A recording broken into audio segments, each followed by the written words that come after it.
Mesdames, Messieurs, bonjour à toutes et tous. Nous recevons aujourd'hui Yoro Dia, politologue, avec qui nous allons aborder nombre de questions politiques qui font l'actualité. Monsieur Dia, bonjour. Bonjour. Alors, première question qui taraude tous les esprits. Y a-t-il une chance pour que l'opposition vienne à rafler la majorité à l'Assemblée nationale au sortir des prochaines législatives?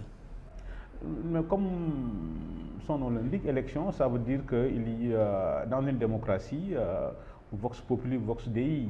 Bon, les hommes politiques débattent, proposent, mais le seul arbitre, le seul tribunal, c'est le tribunal du peuple, sans appel. Et le tribunal du peuple est sans appel. Donc la démocratie est la compétition des réponses aux questions que les citoyens se posent. Et les citoyens, eux, ils vont décider le jour des élections. Ils peuvent donner la majorité à l'opposition, ils peuvent aussi donner la majorité à la mouvante de Macky Sall. Mais ça, il faudra attendre le jour des élections pour le savoir. Mais ce qu'il faut retenir, je suis de ceux qui pensent, quel que soit le résultat des élections, nous avons des institutions suffisamment solides pour faire face à tous les cas de figure, cohabitation ou éventuellement, et puis renouvellement de la moitié de Macky Sall. J'aime souvent, je disais hier à un ami que l'acronyme de l'APR pour les législatives c'est très important. Et je dis pour les prochaines législatives, APR ça peut signifier avis préalable de résiliation du contrat de Macky Sall ou bien avis préalable pour le renouvellement du contrat de Macky Sall. Et c'est pourquoi les prochaines législatives sont un enjeu fondamental, aussi bien pour Macky Sall que pour l'opposition. Si Macky Sall gagne les législatives, ça veut dire simplement c'est un avis préalable de renouvellement de son contrat à durée déterminée qu'il y a au Sénégal. Maintenant, si l'opposition gagne, APR signifiera avis préalable de résiliation de son contrat en 2019.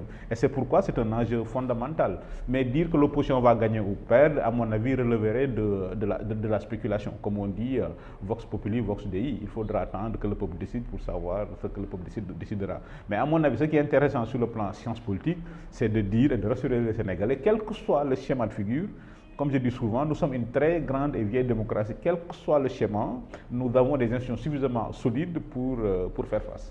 Alors, si jamais l'opposition venait à remporter ces législatives-là, quel impact cela pourrait avoir sur la gouvernance de Macky Sall? Non, mais si l'opposition gagne les législatives, nous serions dans ce qu'on appelle la cohabitation. Et à mon avis, j'ai toujours dit qu'au Sénégal, on ne comprendra jamais le rôle de Premier ministre aussi longtemps qu'il n'y aura pas la cohabitation. Et c'est quoi la cohabitation? Ça veut dire que les Sénégalais peuvent faire confiance à Macky Sall sur des questions régaliennes qui relèvent du président de la République. Ça veut dire la sécurité, la défense, la politique extérieure. Ils peuvent aussi ne pas faire confiance à Macky Sall pour la gestion des choses quotidiennes. Et c'est ça le gouvernement, notamment l'éducation, l'enseignement supérieur et beaucoup d'autres questions. Donc c'est ça la cohabitation. Les Sénégalais, les véritables détenteurs du suffrage, disent que sur ces questions régaliennes, nous faisons confiance à Macky Sall. Mais pour la gestion quotidienne, nous ne lui faisons pas confiance. Techniquement, ça veut dire que donc l'opposition à la majorité à l'Assemblée nationale, forme le gouvernement et a donc le Premier ministre. Par contre, le président de la République devient chef de l'opposition. Et dans des institutions, on ne prévoit jamais la cohabitation. Contrairement à ce qu'on dit et pense, la France n'a jamais prévu la cohabitation. Il est arrivé dans la bonne marche des choses que le peuple français décide d'élire un tel président et de confier le gouvernement à une autre personne. Et j'ai l'habitude de dire que la France n'a jamais aussi bien fonctionné que pendant la cohabitation. Donc la cohabitation, c'est une sorte de division du travail. L'opposition à la majorité désigne un Premier ministre et le président de la République devient chef de l'opposition. Et c'est quoi la démocratie américaine? C'est ce qu'on appelle check and balance. Ça veut dire que les deux pouvoirs vont être obligés de dialoguer et de négocier pour le bon fonctionnement du pays. En tout cas, en France, ça se passe très bien. La France a souvent ses meilleurs taux de croissance pendant la cohabitation. Par exemple, Chirac-Jospin de 1996 à 2002, ça s'est très bien passé, l'économie était repartie, la croissance était là. Mais par contre, tous ceux qui estiment que le pays va être ingouvernable, mais il faut que les Sénégalais se rendent compte qu'ils ont une grande démocratie et qu'ils ont des institutions suffisamment solides pour pouvoir faire ça. C'est ça aussi la démocratie. Il faut que les hommes s'adaptent aux institutions. Si ça n'arrive pas en 2019, ça arrivera tôt ou tard. Et le peu que je connais des institutions sénégalaises, je pense que nos institutions sont suffisamment solides pour pouvoir gérer une cohabitation. Très bien. Alors beaucoup également pensent, eu égard au cas Khalifa Sall et Bamba Fall, que la justice au Sénégal roule pour le pouvoir. Est-ce votre avis? Non, mais moi j'ai toujours dit, le problème de la justice fait partie de ce que moi j'appelle les anachronismes démocratiques. Nous sommes une grande et vieille démocratie, mais malheureusement, nous avons des anachronismes. C'est pourquoi notre démocratie, c'est un va-et-vient permanent. Parfois, on a des standards démocratiques dignes des États-Unis, de la Suède, dignes des démocraties scandinaves. Mais parfois, nous revenons au niveau du Congo. Et c'est quoi les anachronismes démocratiques? Quand Y'en a marre veut marcher, et ça devient un grand débat, tout le monde les attaque. Le gouvernement, les ministres, tout le monde se croit obligé de les attaquer, de les traîner dans la boue. Et je pense que dans notre démocratie, nous devons avoir de nouvelles polémiques. En matière de marche, aujourd'hui au Sénégal, vu notre standard démocratique, la polémique doit porter sur le nombre de manifestants. Est-ce que Y'en a marre a réussi à mobiliser 1 million ou bien est-ce que Y'en a marre a mobilisé 200 000 personnes? Et c'est ça la polémique. Pour la justice aussi fait partie des anachronismes démocratiques. Moi, je connais des juges indépendants très vertueux. Je connais des gens de l'IGE. L'IGE, l'IGE est un regroupement de compétences avérées. Les IGE, c'est des gens extrêmement compétents et qui ont un grand sens de l'État. Mais le problème avec l'IGE, c'est un peu l'instrumentalisation de l'institution. Aujourd'hui, la justice fait partie de nos anachronismes démocratiques parce qu'aujourd'hui, il y a une suspicion légitime sur le système judiciaire. Et je ne dis pas suspicion sur les juges, mais suspicion légitime sur le système judiciaire. Et qu'est-ce qui amène cette suspicion légitime sur le système judiciaire? C'est un peu cette concomitance suspecte entre l'agenda de la justice et l'agenda de la politique. On a l'impression que la justice est assujettie à un certain calendrier politique. Et c'est pourquoi j'ai toujours pensé que les juges du Sénégal, le système judiciaire du Sénégal, que j'appelle le maillon faible, doit prendre ses responsabilités. Si on règle ça, et puis notre démocratie devient une démocratie. Nous sommes déjà une grande démocratie. Si on règle la question de la justice, et notre démocratie devient une démocratie majeure. Ce qui fera que quand un juge convoquera un homme politique, moi je suis contre ceux qui disent oui, il faut une trêve judiciaire. Les politiciens ne sont pas au-dessus des lois, nul n'est au-dessus des lois. Je suis contre la trêve judiciaire. Ce n'est pas parce qu'on va aller vers des élections qu'on ne va pas convoquer en tant que des hommes politiques. Mais ça, pour que ça fonctionne, il faut qu'on ait une justice à l'abri de tout soupçon. Il ne faudrait plus qu'il y ait cette suspicion légitime sur le système judiciaire. Ce qui fera que quand un juge convoquera un homme politique, en période électorale ou pas, tout le monde trouvera que c'est normal. Aujourd'hui, personne en France ne doute de l'impartialité du juge qui a convoqué François Fillon.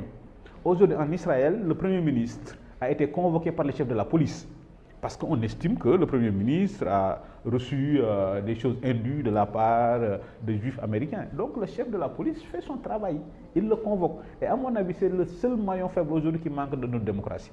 Comme vous l'avez vu hier, on a une grande armée, on a une grande administration, on a une grande presse. Le maillon faible de notre démocratie, à mon avis, c'est la justice.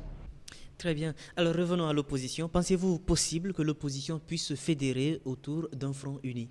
À mon avis, ça va être difficile, parce que nous sommes en politique et puis les gens du pouvoir font tout faire pour qu'il n'y ait pas certitude de l'opposition.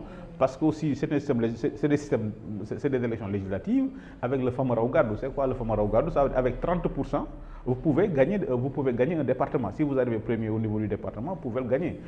Et d'ailleurs, je pense que les manœuvres ont déjà commencé. Et d'ici juillet, d'ici les élections législatives, nous risquons d'assister à beaucoup de surprises. Et naturellement, aujourd'hui, pour toute l'opposition, Macky Sall est la contradiction principale. Et c'est ça le bon sens. Macky Sall est la contradiction principale, donc on devrait oublier les contradictions secondaires pour se regrouper, pour régler la question de la contradiction principale.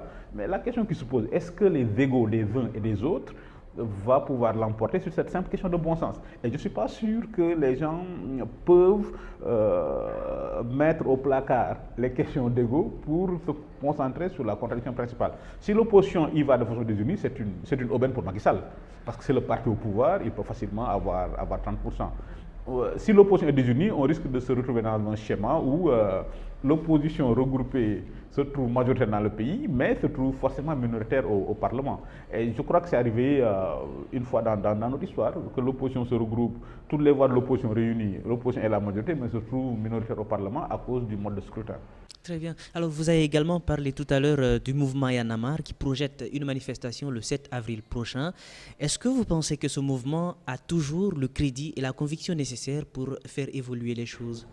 Non, nous sommes en démocratie. Ça veut dire que c'est l'opinion qui donne des attributs d'image. C'est l'opinion, c'est le jugement. En démocratie, ce qui est le plus important, ce n'est pas l'image réelle, c'est l'image perçue. Et en démocratie, c'est l'opinion qui délivre, c'est l'opinion qui juge. C'est pourquoi on dit Vox Populi, Vox Dei. La voix du peuple et la voix de Dieu. Quand Y'en a marre veut manifester le 7 avril, mais le pouvoir n'a qu'à observer. Y'en a marre a promis de mobiliser 1 million de personnes. Si Y'en a marre mobilise 1 million de personnes, on peut en déduire que Y'en a marre est encore crédible. Si Y'en a marre ne mobilise pas, on peut en déduire que Y'en a marre n'est plus crédible. Mais ça, c'est du ressort de l'opinion, c'est du ressort des populations. Ce qui est intéressant dans Y'en a marre est que, à mon avis, je disais avant-hier à un ami, Y'en a marre va réussir sa manifestation à cause de l'intolérance pavlovienne des gens du pouvoir. Les gens du pouvoir sont dans une intolérance pavlovienne. Mais quand même, dans ce pays, nous sommes une démocratie depuis 1848. Y'en a marre dit on veut marcher. Le pouvoir en fait un événement. Tous les jours, de grands responsables au sommet de l'État se prononcent sur Y'en a marre. Et c'est ça qui fait la réussite d'un événement. Et dans une démocratie comme la nôtre, marcher ou se rassembler, à mon avis, doit être d'une banalité extraordinaire. Ce qui se passe avec Y'en a marre, à mon avis, sur le plan science politique, Y'en a marre, c'est ce qu'on appelle aujourd'hui les nouvelles logiques de l'engagement collectif. Aussi simple que ça. Nous sommes une vieille démocratie, nous avons des partis qui ont 50 ans. Il y a des Sénégalais qui ne se retrouvent plus dans le fonctionnement des partis politiques. Et c'est ce qu'on appelle les nouvelles logiques de l'engagement collectif. C'est aussi simple que ça. Maintenant, Y'en a marre a joué un rôle fondamental dans la chute de Wade. Notre démocratie a évolué. Et à mon avis, c'est un test majeur pour Y'en a marre le 7 avril. Si Y'en a marre parvient à mobiliser 1 million de personnes comme ils disent, ça veut dire que le mouvement est encore crédible. Si Y'en a marre ne parvient pas à mobiliser, les gens devront en tirer les conséquences. Mais ça, c'est du ressort de l'opinion. Ce n'est pas du ressort du droit administratif, ce n'est pas du ressort du préfet, ce n'est pas du ressort du ministre de l'Intérieur, c'est du ressort de l'opinion sénégalaise. Maintenant, on va attendre le 7 avril pour voir est-ce que l'opinion répond toujours à l'appel de Y'en a marre ou est-ce que l'opinion estime que Y'en a marre a eu son heure de gloire en combattant Wade et que maintenant Y'en a marre doit passer à autre chose. Mais ça, c'est du ressort de l'opinion, pas du ressort de la police, pas du ressort du ministre de l'Intérieur, pas du ressort du président de la République. Très bien. Alors, M. Dia, qu'est-ce qu'il faut, selon vous également, aujourd'hui pour apaiser la tension verbale en cours dans le landerneau politique sénégalais? Parce qu'on a constaté que ces jours-ci, quand même, il y a beaucoup d'invectives, disons. Non, mais c'est normal, mais rien, il ne faut pas apaiser la tension verbale. C'est inhérent à la démocratie. C'est ça la différence fondamentale entre démocratie et dictature. Dans une dictature comme celle de Sékou Touré, comme celle de Yahya Jammeh, la seule vertu, comme celle de Corée du Nord, la seule vertu du citoyen, c'est le silence. Et c'est pourquoi, quand vous êtes dans une dictature, vous vous rendez compte que le pays est silencieux. La démocratie va avec le débat et le bruit. Donc, estimons-nous heureux que dans notre démocratie, qu'il y ait cette tension verbale. Mais, tension verbale acceptable, mais pas de tension physique. Et c'est ça aujourd'hui le débat. La démocratie va avec le débat. Pourquoi la démocratie va avec le débat? Parce que dans une démocratie, il n'y a jamais de vérité définitive. Dans une démocratie, tout est relatif. Mais regarde le défilé. Les gens du pouvoir disent aujourd'hui dans la presse que c'est un défilé exceptionnel, le président a fait un grand discours. L'opposition qui est dans son rôle dit que oui, c'est une répétition. Et c'est ça la démocratie. Il faut que les gens l'acceptent. Il faut que les gens du pouvoir acceptent ça, que la démocratie va avec la contestation. La démocratie, un être humain normal a 2 poumons pour respirer. Une démocratie normale, forte, a 2 poumons. Le poumon de la majorité et le poumon de l'opposition.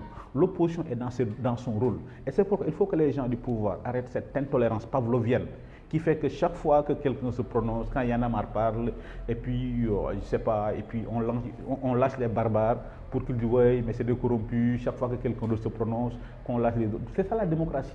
Quand on est dans un système démocratique, il faut accepter le relativisme. Il n'y a que dans la religion où nous avons des vérités simples et définitives à des questions complexes. En démocratie, il n'y a pas de vérité définitive, ce qui veut dire que toutes les vérités sont relatives. Ce qui fait que dans une démocratie, il y a forcément le débat et la contestation. Moi, je commencerai à avoir peur le jour où Macky Sall fait un discours et que l'opposition applaudisse pour dire que c'est un génie. Et ça veut dire que nous ne sommes plus dans un système démocratique, nous serions carrément dans un système totalitaire. Donc la démocratie va avec le débat, la démocratie va avec le bruit, la démocratie va avec la tension verbale. Mais la démocratie ne va pas avec la tension physique. Et c'est ça qu'il faut éviter. Tout à fait. Alors pour terminer, dernière question, quelle appréciation faites-vous de la communication politique de Yakham Mbaye? Mais en tout cas, en matière pour la gestion de l'histoire de Y'en a marre, et puis j'ai vu dans la presse que le président, mais c'est le président qui a raison. C'est le président qui a raison. Y'en a marre, c'est les libertés publiques, comme je dis souvent, les libertés publiques et les libertés démocratiques ne sont pas un don de l'alternance. Nous avons connu 2 alternances, l'alternance avec Wade et l'alternance avec Macky Sall. Il faut que les gens sachent que l'alternance elle-même est le produit des libertés publiques. Le pouvoir de Macky Sall est un produit des libertés publiques.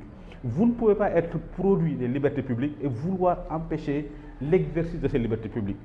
Et j'ai lu dans la presse que le président a rappelé Yakham Mbaye alors pour lui demander de laisser Y'en a marre manifester. Je pense qu'il faut saluer la décision du président. Et c'est ça la sagesse. La place de l'Obélisque, Y'en a marre veut manifester le 7, le préfet de Dakar n'a qu'à autoriser la marche, Y'en a marre s'engage à mobiliser 1 million, on verra si Y'en a marre mobilise 1 million. Maintenant, si les gens du pouvoir veulent manifester, ils n'ont qu'à manifester le 8. Et moi, je suis de ceux qui disent que oui, mais c'est bien la place de la nation. Moi, je pense qu'il faut transformer l'Obélisque en une esplanade des libertés. Que ce soit un endroit où il peut y avoir des manifestations de façon permanente. Y'en a marre, manifester le 7. Le pouvoir peut manifester le 8 ou le 9. Mais il ne faut pas attendre que Y'en a marre dise que nous allons manifester le 7 et puis que, comme des matamors, vous dites oui, on va empêcher la manifestation, on va manifester le même jour. Et à mon avis, c'est des tensions inutiles. Et c'est ce que moi j'appelle les polémiques inutiles. C'est ce que j'appelle les anachronismes démocratiques. Nous ne sommes pas dans un régime de parti unique, nous ne sommes pas dans un régime de dictature, nous sommes une grande et vieille démocratie. Il y a certaines pratiques qu'on ne devrait plus accepter dans notre démocratie. Et je pense que le Sénégal doit respecter, doit régler le débat sur les anachronismes démocratiques.